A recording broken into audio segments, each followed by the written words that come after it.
No food. Mom collapsed, came the urgent message from my daughter, Lily. Since my divorce a year ago, my 7-year-old Lily had been living with my ex-wife, Susan. Today, Lily called to tell me that Susan had become dangerously thin and had been hospitalized. Lily, what's happening? I send $2,000 every month. Why? Daddy, please help Mom. The desperation in my daughter's voice spurred me into action. I left work early and rushed to the hospital where Susan had been admitted, praying for their safety as I hurried into a taxi. Upon arriving, I found my daughter in tears beside my mother-in-law. Susan lay in bed with her eyes closed, appearing to be asleep. How is Susan, Mother? I asked anxiously. It's a mess. Hospitalized for malnutrition. Pills are piling up. Malnutrition. She said she was on a diet and hardly ate. I told her many times to eat more. I couldn't believe she had neglected her health to this extent. Daddy, will Mom be okay? Lily's voice trembled with worry. Yes, sweetheart, she'll be fine. She just needs to rest in the hospital, and soon everything will be back to normal. Really? Lily clung to me, her tears quieting as she took comfort in my reassurance. A faint smile appeared on her face, but as I held her, I noticed something unsettling. Has Lily lost weight too? I wondered. That's normal for kids during growth spurts, my mother-in-law said, trying to ease my concern. Is that so? I deeply regretted how ignorant I had been of the well-being of Susan and my daughter. Reflecting on our past, I realized I was the cause of our divorce. Back then, as a salesman in a major corporation, I was so busy that I could hardly come home. I left everything about the house and our daughter to Susan, neglecting my responsibilities as a husband and father. This neglect made Susan deeply upset, leading her to ask for a divorce. After the divorce, Susan and Lily moved back to her parents' home, where her father and stepmother lived. Her parents, who had married later in life, feared being alone in old age, so they welcomed Susan and Lily warmly despite Susan's worries about being a burden. Out of my own will, I sent them $2,000 every month, hoping they would live comfortably. Feeling responsible for our divorce, I decided to do everything I could to support them. Initially, our relationship after the divorce was not bad. We often contacted each other, and I kept up with news about my daughter, who had just started grade school. However, in the past 6 months, I had been so busy that I lost touch with my ex-wife. I couldn't help but wonder what had happened to Susan during this period. As I looked at Susan lying on the bed, emaciated, I was deep in thought, filled with regret and concern for her well-being. Isn't this a bit extreme for a diet? I wonder why she felt the need to lose so much weight. Well, who knows? Maybe she found someone she likes. She's still young, after all.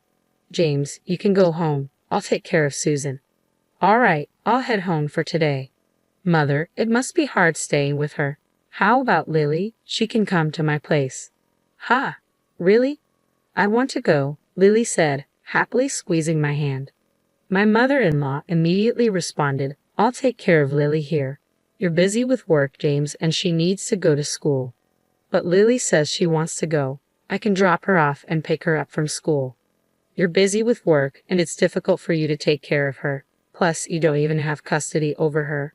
Her reasoning left me at a loss for words. I see. In that case, when she wakes up, could you ask Susan if she'll let me take care of Lily while she's hospitalized?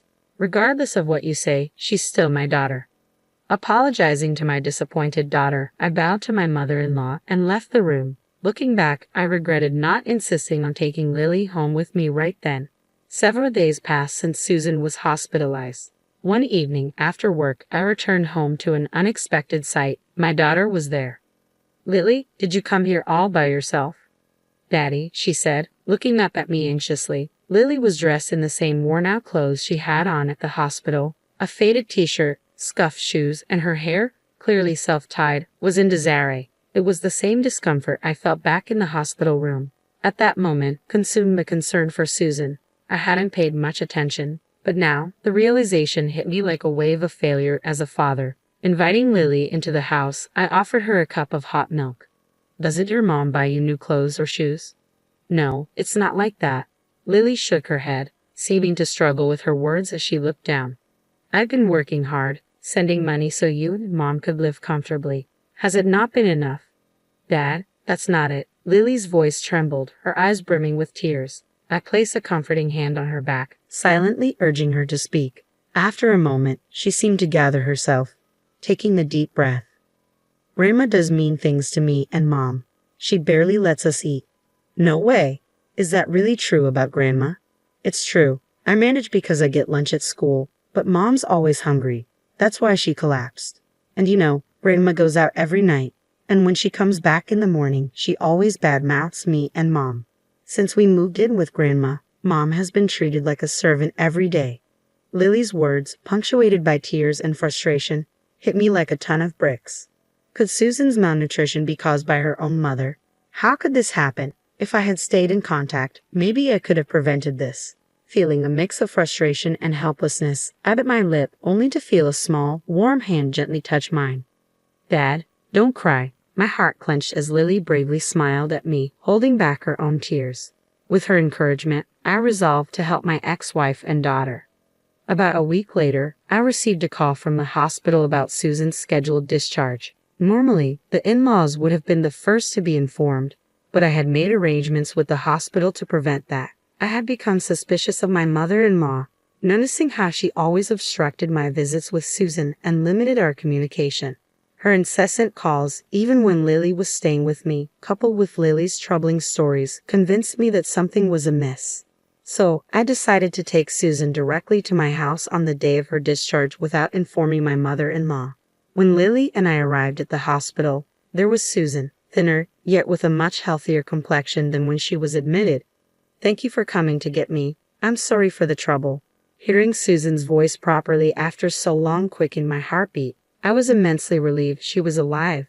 Just as I breathed a sigh of relief, Lily rushed to hug her mother. "Mom, I'm so glad you're okay now." "Lily, I'm sorry for worrying you." Their emotional reunion brought a lump to my throat, but I knew we couldn't linger for my mother-in-law to arrive. Hastily, I ushered them into the car and drove home. "It feels nostalgic," Susan said, relieved, as we arrived at the house we once shared. Waiting for the right moment when she seemed calm, I broached the subject. "Actually, Lily told me something." As I asked Susan about the truth of Lily's words, her eyes widened and she awkwardly averted her gaze. What Lily said was true. After our divorce and my return home, my mother began treating me like a maid. Even when I started earning from work, she took all the money. There were even times she wouldn't let me eat because she claimed I didn't earn enough. "Why didn't you talk to me about it?" "How could you say that?" "I couldn't ask for help because I was the one who initiated the divorce. We hadn't been in touch recently, so I assumed you found a new partner. I didn't want to interfere with that." "A new partner? No way.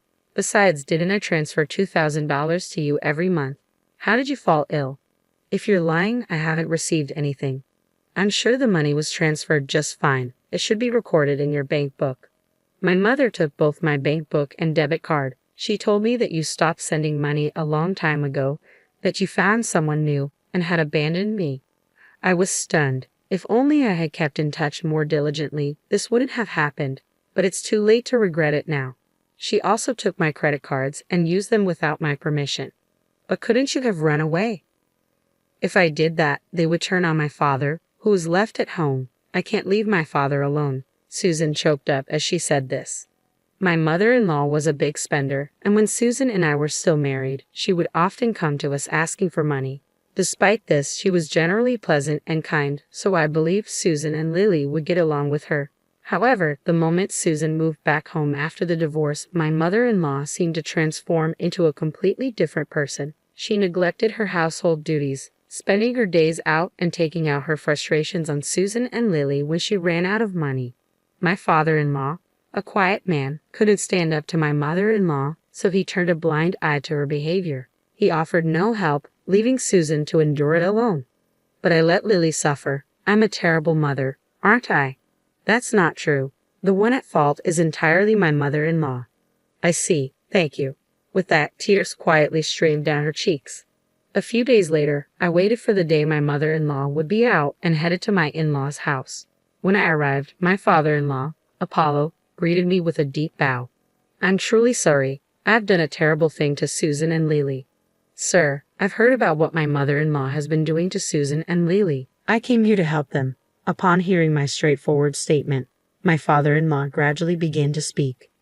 "I noticed what she's been doing, but I turned a blind eye. I grew afraid to speak up as I saw her change day by day. But I can't bear to see my daughter and granddaughter hurt any longer. His voice trembled with regret. Like me, he wished to protect them both. Sir, could you lend me a hand? I requested his assistance in monitoring my mother-in-law's activities, where she went, how she spent the $2,000 I transferred, and how Susan's credit card was used. Subsequently, I also initiated my own investigation into my mother-in-law's actions. Where have you been?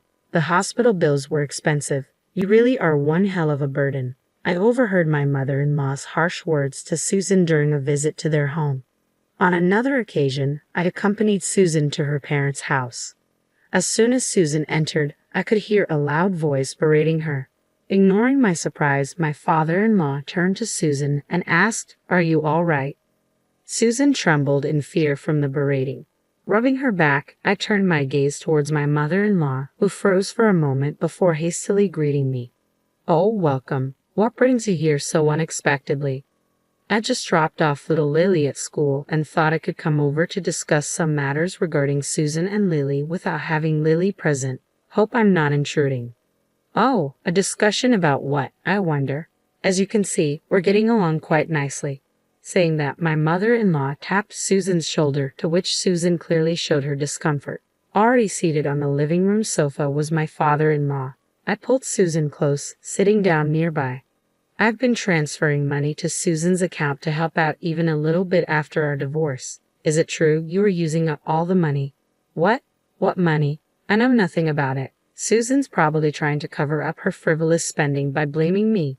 I wonder where the $2,000 every month is going. What a terrible daughter. As expected, my mother-in-law feigned ignorance, attempting to shift the blame onto my ex-wife. She likely thought she could evade responsibility, but I exchanged a glance with my father-in-law, who quietly nodded. The moment for retribution had arrived. "That's odd. You mentioned that $2,000 every month, but you told Susan that I stopped sending money and had abandoned her and our daughter, right?" My mother-in-law started trembling as I uttered those words. "That's what I heard from Susan. I didn't have control of my bank books or cards. You took them all. I couldn't possibly know about it. Besides, you've been using my credit card too, haven't you?" "I've received the receipts." "What exactly have you been using Susan's credit card and the $2,000 you receive every month for, mother-in-law?" To her question, my mother-in-law shook her head, insisting she didn't know. Of course, we expected her to play dumb. In the midst of this, my father-in-law brought something out from the back of the room. "Stop lying anymore." "What do you mean? Do you suspect me as well?" To my enraged mother-in-law, my father-in-law pulled out a few photos. "So that's where you've been going every night. You seem to have a favorite host at the nightclub. It appears you've been having a grand time using James's money and Susan's credit card. How did you?" My father-in-law and I looked into everything. Although we only had to follow you around since you were so careless, we figured out everything without much deep investigation. What's wrong with using my daughter's money? I should be allowed that much. Furthermore, it seems that wasn't enough money for you. You've been tricking money out of widowed men like my father, almost akin to marriage fraud, haven't you? Shut up. It's the victim's fault for being fooled. As we presented the evidence, my mother-in-law brazenly shrugged it off. "I thought this man had money when I married him, but it turns out he didn't have much. Luckily, my daughter Susan has been a great contributor. Haha, men at the local senior centers are so easy. All it takes is a soft voice to have them smitten." Hearing this, my father-in-law's jaw dropped to the ground. Susan and I were at a loss for words. "We're calling the police." "No, anything but that." At the mention of the police, my mother-in-law turned pale, but I went ahead and called them. "Why would you call the police? This isn't looking good for me." "So you're aware that what you've done is wrong." "Just don't call the cops. I apologize for everything. Forgive me." "Judging from your attitude, it seems like you've done this before. Don't worry, we'll have the police conduct a thorough investigation." My mother-in-law, pale faced and shaking, was taken away by the police officers who arrived shortly after. Apparently, my mother-in-law was arrested on charges of marriage fraud, and it seems like several people were demanding repayment for their money. Naturally, my father-in-law divorced her. Furthermore, he sued her for the emotional distress inflicted on her family from her harassment. Susan also claimed $50,000 in damages for the misuse of her credit card. Of course, I'm also demanding the return of all the money I transferred. My mother-in-law, now behind bars, doesn't seem to have an easy life waiting for her when she's out. As for me, afterward, Susan, please marry me again. This time, I'll protect you and our daughter. I won't make you cry anymore. We had once stumbled through a misguided marriage, but this incident made me realize the true value of my ex-wife. Hearing my words, Susan cried, thanked me, and held my hand tightly. Now, our family is embarking on a fresh start. This time, I will safeguard this happiness with all my heart.